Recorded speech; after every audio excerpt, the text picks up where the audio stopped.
طيب النهارده انا هنعمل مع بعض ميك اب كده سريع، يعني مش هياخد مننا وقت.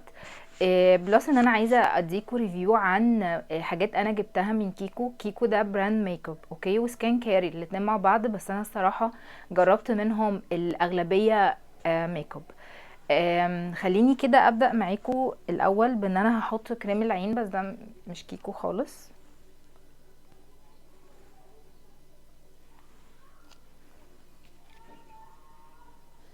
مهم جدا ان احنا نرطب تحت العين كويس جدا، وعايزه ابدا فيه لان هو الطبيعي اي منتجات هنحطها كبيز للميك اب بتاعنا لازم نسيبها حبه لحد ما البشره تتشربها. ما ينفعش نحط طبقات فوق بعض عشان ما يخليناش الميك اب بتاعنا شكله متكتل، او ممكن كمان بيدينا الاحساس بتاع ان الميك اب كده بيقطع الفاونديشن على بشرتنا او الكونسيلر بيقطع.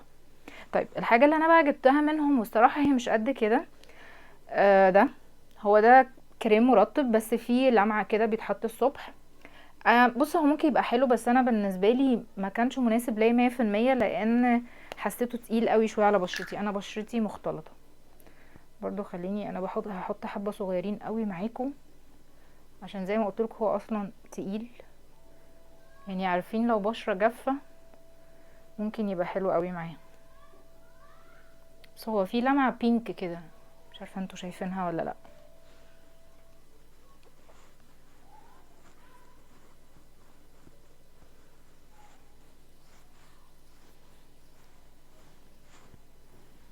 مهمة قوي واحنا بنحط اي كريم مرطب نعمل زي مساج كده للبشرة، فتلاقوا فجأة كده بشرتي لمعت وادت لون بينك كده. طبعا يعني حابة كده اللون البينك ده بيختفي يعني.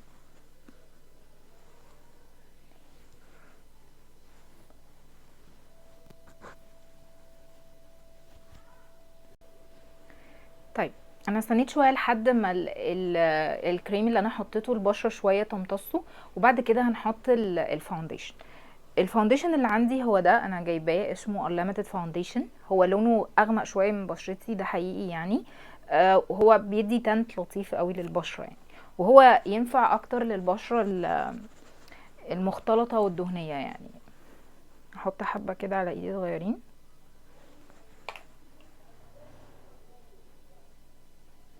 مهمه قوي واحنا بنعمل الفاونديشن نحاول نحطه على حاجه ونحركه كده علشان اي زيوت فيه تندمج مع بعضها، فبيدي شكل احلى على البشره يعني.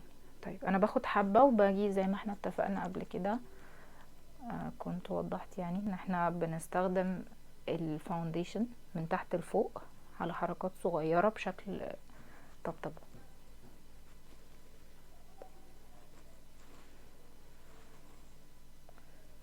التغطية بتاعته لطيفة، هي متوسطة، ممكن يعني نحط طبقة تانية لو احنا عايزين طبقة اتقل يعني.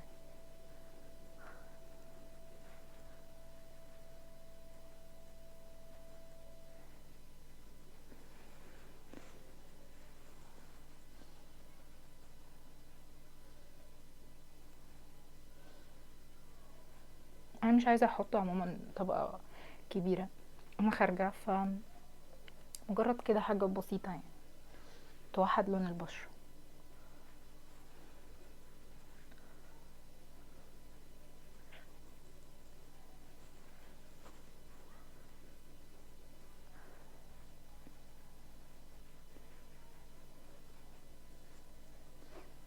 طيب بالحاجة برضو اللي انا جبتها من كيكو اللي هو ده اسمه فول كوفرج. ده 2 في 1. يعني ايه 2 في 1؟ هو ينفع ان هو يبقى فاونديشن، ممكن تستخدميه از فاونديشن، وكمان ممكن تستخدميه از كونسيلر. فانا هستخدمه النهارده معاكم از كونسيلر. هو طبعا درجة افتح من الفاونديشن، فشوية هيديني توازن يعني في اللون.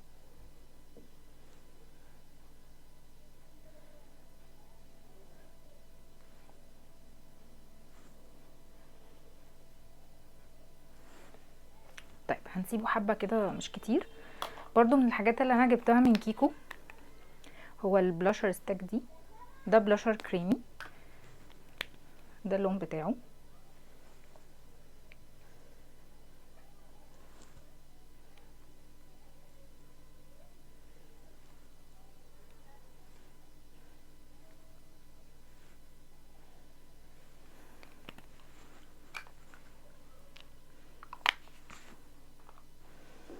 طيب هدمج كده البلاشر الاول. هو صراحة دمجه سهل جدا، مش صعب خالص. ثباته كويس طبعا، احنا يعني معروف حاجة كريمي لازم نثبتها ببودر عشان تقعد معانا فترة اطول.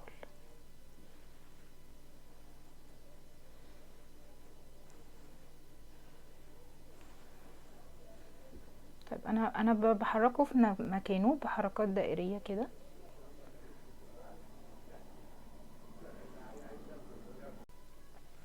طيب انا دمجت البلاشر الكريمي زي ما انتم شايفين، وعملت الكونسيلر في العين دي. طيب مهم جدا واحنا بنعمل الكونسيلر ان احنا لما نيجي ندمج الاول نبدأ من بره برضو بطبطبة، مش بنمسح خالص، وده كده بنرفعه لفوق بيدينا زي لفتن كده او بشرة. طيب الباقي بقى هو اللي بنحطه تحت عينينا، يعني لما نيجي نقربه علشان ما يكتلش. لو عندنا اي خطوط تحت العين ما يكتلش. ممكن بقى احط من فوق برضو.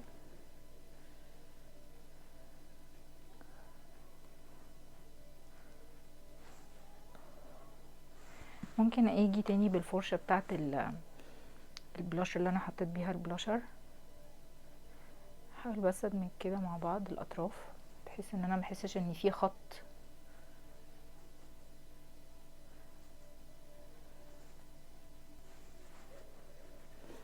طيب طبيعي طالما حطيت حاجه كريمي يبقى لازم اثبت ببودر، ده اساسي يعني. برضو من ضمن الحاجات المهمه جدا طالما حطيت حاجه كريمي برضو لازم استنى شويه على البشره قبل ما احط عليها اي حاجه بودر علشان ما تكلكعش وكله يدخل في بعضه بشكل حلو. طيب احنا دلوقتي هنثبت مع بعض. ده بلاش انا جايباه من عندهم برضو، هو لونه حلو قوي. مشكلتي معاه بس ان هو ثباته او البيجمنت بتاعته ضعيفة جدا، يعني لونه مش قوي خالص. يعني فعلا هو بيبقى محتاج كده كده عشان يجي بلون، ولازم فعلا يفضل ان انتي تكوني حاطة حاجة كريمي علشان فعلا يديكي لون قوي يعني.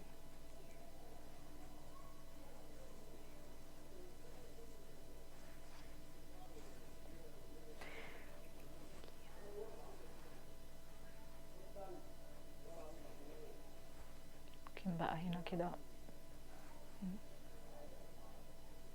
طيب هنثبت بقية البشرة ببودر عادي جدا، لوز بودر. طيب بتأكد ان تحت العين مفيش اي كتل فيه، بحبة صغيرين جدا من البودر ابدأ ان انا اثبت بقية البشرة وارجع لكم. طيب انا كده ثبت، انا مش محتاجة اعمل حاجة، احط بس ايلاينر ده ازرق.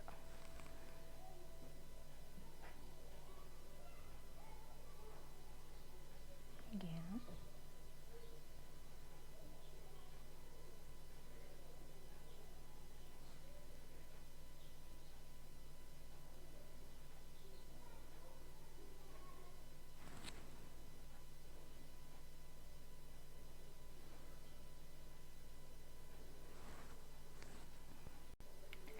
ماشي، انا حطيت الماسكارا وكملت الايلاينر. حابه بس اقول لكم حاجه كده سريعه، من ضمن الحاجات اللي مشهورين بيها كيكو هو الدبل تاتش ده.